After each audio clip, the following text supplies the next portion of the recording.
So we're going to talk a little bit about therapeutic language. You will also be getting a document in your email, so you can reference that as well. But we wanted to share some basic do's and don'ts that we use in the classroom that you can easily replicate at home. The biggest one that we use here is that was expected or unexpected. And if it's unexpected, you can follow up and say, you can try that again in an expected way. Yeah, or you could even be specific and, you need to use your kind words or specifically what it is that they're doing. Yeah. I think it's important also to remember to use the language of it's your job versus it's my job. So it's the parent's job to maybe tell the siblings it's time to work versus another sibling telling the other sibling what to do. It's important to use that language. We use that language a lot at school too, and within the clinic of it's my job to help you, to teach you things, and then it's your job to do the work. It's your job to finish that assignment, whatever it might be. That piece is important. Another word that we use is being flexible. And so it's, so that we're not just stuck in that rigidness of everything, that we want to be flexible. And so it might even mean, as a parent that you might say, oh, I'm being so flexible today. So they're hearing that at home, those same words that they hear at school. Yeah, another key component to therapeutic language is using positive language, so reinforcing them when they do something well. So telling them, thank you for doing that, or good job. It might seem like that's something they should just be doing on their own, but when they hear you praise them for doing those things, it makes them more motivated to continue to do those things, so that you can pair your therapeutic language with your positive praise. It's easier to do the negative, right? I mean, it's easier to say you're not doing this, you're not doing that, but to say, wow, I really like how you really finished your math worksheet, and using those positives. Yeah. It's important to label the behavior that you see too. So good job is great. It's also really important and does a lot for your child to say, really loved how you worked so hard through that problem that was really difficult, and labeling the actual behavior that you're seeing so that they recognize that in itself becomes so reinforcing for them. So we want to define a little bit more what expected and unexpected means. Expected is something that you are wanting from your child. So if you set the timer for 5 minutes and they do their task, you can say, thank you for doing that in an expected way after the timer goes off, so that they know, like Lisa was saying earlier, that they know what task that they're working on. Unexpected might be something like yelling at a sibling or having an argument with a sibling. So stopping what's happening and saying, that's really unexpected. I'd like you to do it in a more expected or appropriate kind of way, so that the child isn't confused on what direction to take. So it's unexpected that you would treat your sibling that way.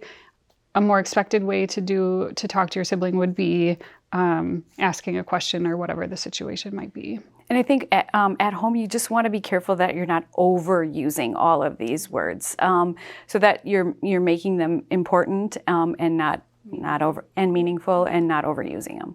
Oftentimes, after we label that something is unexpected and we give them the tools of then what is expected, oftentimes shortly after they will do what is expected and it can be missed. So it's really important to make sure that we are catching those little moments of them immediately doing the expected behavior and then acknowledging that and giving them praise. Yeah, that praise. Yeah, and then also let it go with the unexpected. So say it once and then let it go, and then focus on the positive. The less talking, the better. Sometimes, as we've said, we don't need to have a long lecture about what's unexpected. Yeah, that's a good point. Really simple, clear communication is key. They don't need to, you don't need to read into it. You don't have to give a whole big, long explanation. Just quick 3-4 words is all that's needed. Another phrase that we use here quite often is, it's okay to be mad, but you have to stay respectful.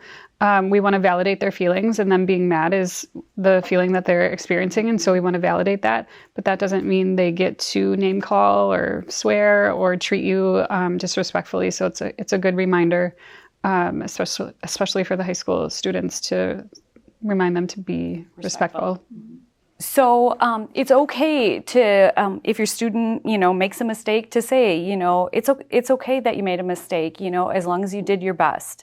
And we just, want to validate their feelings. And if they're frustrated, like Katie was saying, it looks like you're mad. But, and we never want to accept or require perfection.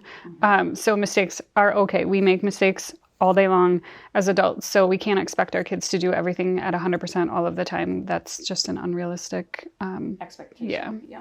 Sometimes even explaining what trying your best is, I think, is important, where some kids, but my best, I didn't do it right. So even if they get a question wrong on a game or on a worksheet that a teacher sends home, I think it's important to define what trying your best is. You worked really hard, you stayed expected, in defining that for them, because for some kids, trying their best and still maybe getting something incorrect is really hard. Yeah, some of our kids' perfectionism is where their focus is, and that's not healthy or realistic. And so, yeah, that's a really good defining what you want them to work on, and then defining what that is, like Lizzie was saying, is what's acceptable, what's okay. And your response to maybe mistakes is a key factor in how they're going to respond. So they can, making sure that you're calm and present that in a way that is encouraging and not going to cause more anxiety for them or more frustration. Yeah, that goes back to, if your anxiety rises, their anxiety rises, and then you're just going to keep elevating and matching each other. So even if you need to step back, take a breather, and represent, or tell your kiddo what you're looking for, would be helpful for everybody, just to take a breath. I like to call that the poker face, so that you stay calm and just keep that poker face. Yeah. Sometimes it's hard, but walk away, come back. Sometimes our kids, our students will say something that really they shouldn't say out loud. And so one of the things that we say here at school is maybe that should stay in your thought bubble. And so you can think those thoughts, but maybe that's something that you shouldn't say out loud.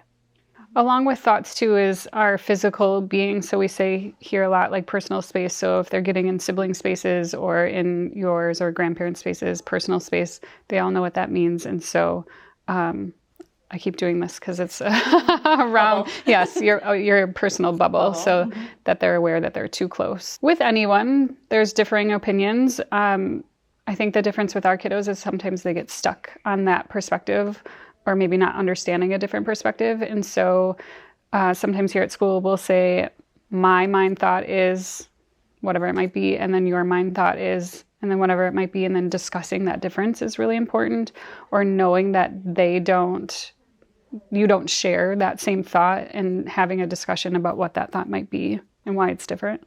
That could be really important if your child is stuck on not wanting to do work. So we talked about challenging behaviors and maybe some non-compliance. That could be a huge help to you as far as what is your plan? What are you thinking that we should do right now? And then compromising and teaching your child that they can tell you their plan. We don't have to be rigid. We don't have to stick to only one plan. And their plan might be perfectly acceptable. And so you work together to make one. To compromise. Another one that we use here too is, you can get my attention in an expected way. So I know a lot of you will be working from home. And so instead of like screaming or yelling or getting in your space, that's a phrase you can use. You can get my attention in an expected way.